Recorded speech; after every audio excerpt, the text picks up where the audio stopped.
নমস্কার। সেকাটি অবৈতনিক প্রাথমিক বিদ্যালয়ের তরফ থেকে নতুন একটি ভিডিওতে সমস্ত শিক্ষা অনুরাগী মানুষকে স্বাগত জানাই।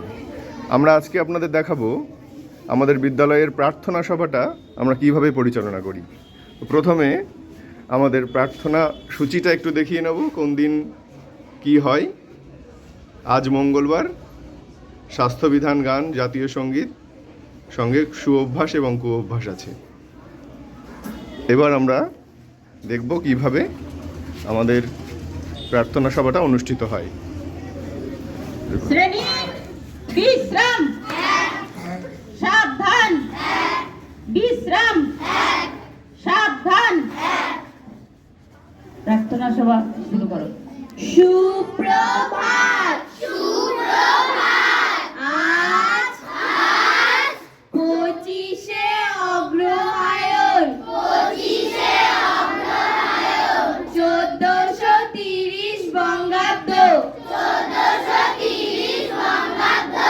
মঙ্গলবার। গুড মর্নিং, টুডে ইজ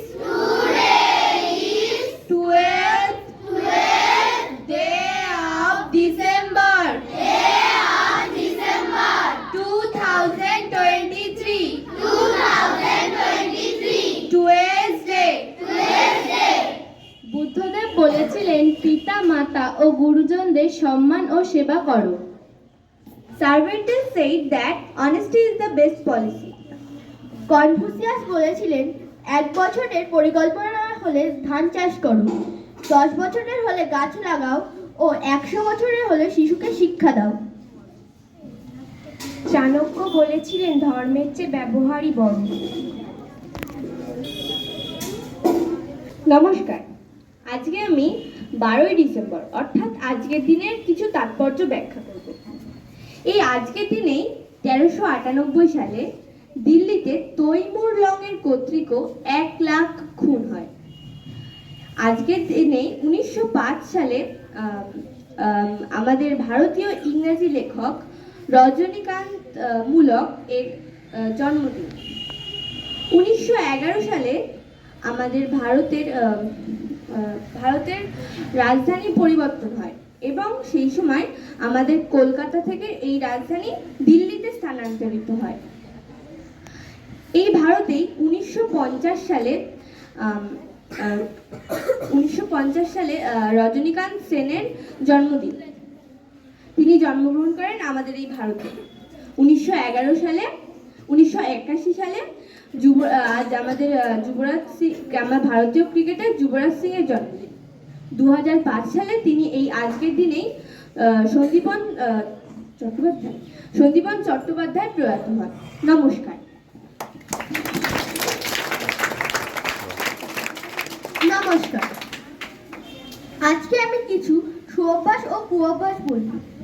আমাদের নিয়মিত সুঅভ্যাসগুলি পালন করা উচিত এবং কুঅভ্যাসগুলি দূরে রেখে চলা উচিত, কারণ সুঅভ্যাস পালন করলেই একজন মানুষ সুস্থ থাকতে পারে এবং সবল হয়ে নিজের জীবন বাঁচতে পারে, এবং কুঅভ্যাস যদি সেই মানুষগুলি করে তারা সুস্থ থাকেন না, অসুস্থ হয়ে পড়েন এবং তারা ঠিকমতো নিজের জীবনকে উপভোগ করতে পারেন না।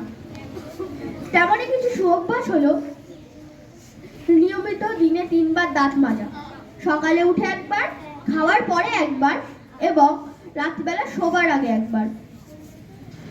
এবং তারপর হলো সকালে তাড়াতাড়ি ওঠা, কারণ যে ব্যক্তি সকালে তাড়াতাড়ি ওঠে সে ব্যক্তি দিনটা একটু বড় হয় এবং সে ব্যক্তি দিনে নানা রকম কাজ করতে পারে এবং নিজের দিনকে ভালো মতো করে উপভোগ করতে পারে।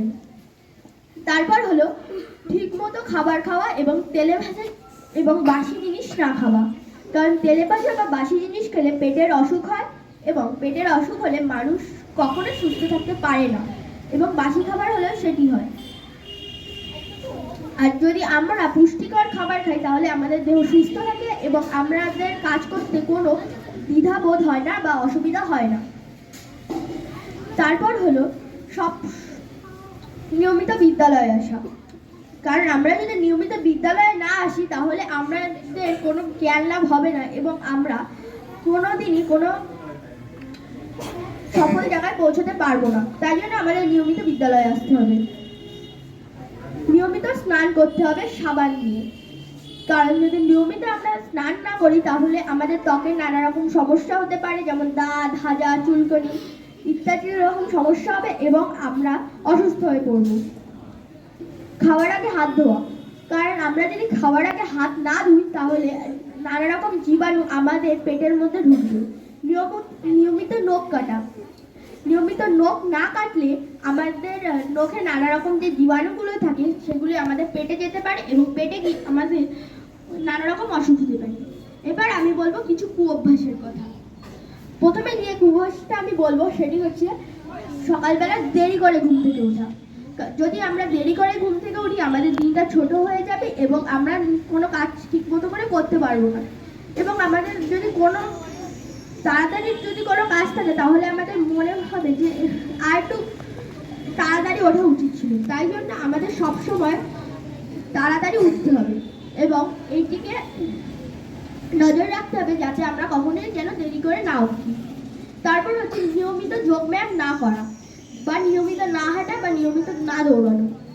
যদি আমরা নিয়মিত যোগব্যায়াম বা হাঁটা বা দৌড়ানো যদি আমরা না দৌড়াই তাহলে আমাদের কি হবে, শরীর স্বাস্থ্য অসুস্থ হয়ে পড়বে এবং আমাদের শরীরের রোগ প্রতিরোধ ক্ষমতা কমে যাবে।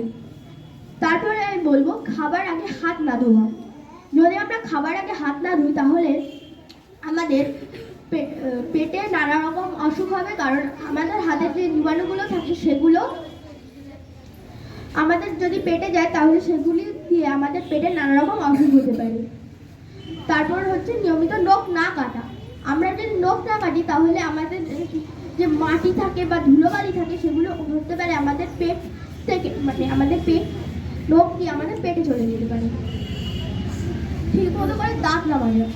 যদি আমরা ঠিক মতো করে দাঁত না মাজি তাহলে কি হবে, তাহলে হবে আমাদের দাঁতের নানা রকম অসুখ হবে, দাঁত দিয়ে রক্ত পড়বে এবং তার ফলে আমরা ঠিক মতো করে সুস্থ থাকতে পারবো না। কারণ যদি দাঁত থেকে পুঁজ বেরোয় বা রক্তক্ষয় হয় তাহলে আমাদের দাঁতে অনেক ব্যথা হবে এবং যন্ত্রণা হবে। তারপর হচ্ছে সকালে উঠে না দৌড়ানো বা সকালে উঠে না ধ্যান করা। যদি আমরা সকালে উঠে না দৌড়াই বা না ধ্যান করি তাহলে কি হবে, তাহলে আমাদের মনোসংযোগ বৃদ্ধি পাবে না এবং আমরা সবসময় অসুস্থ হয়ে থাকবো। তারপর হচ্ছে নিয়মিত বিদ্যালয়ে না আসা। নিয়মিত যদি আমরা বিদ্যালয়ে না আসি আমরা এই সুঅভ্যাসগুলির পার্থক্য এবং কুঅভ্যাসগুলির পার্থক্য আমরা জানতে পারবো না। তারপরে আমরা সবসময় অসুস্থ থাকবো, আমরা নিবৃত্ত থাকবো। তাই জন্য আমাদের সবসময় বিদ্যালয়ে আসতে হবে। নমস্কার।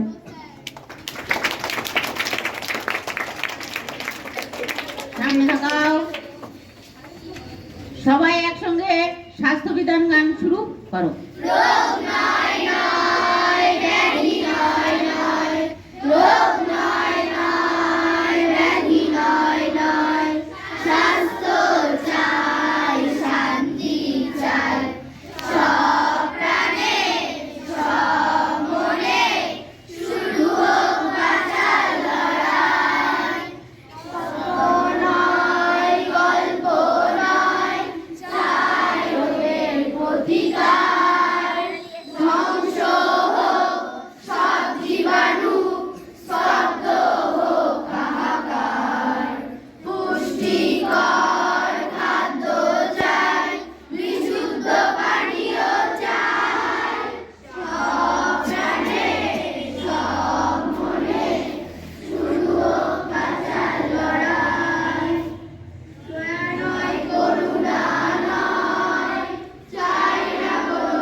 রাখো। সবাই একসঙ্গে জাতীয় সঙ্গীত শুরু করো। জনগণ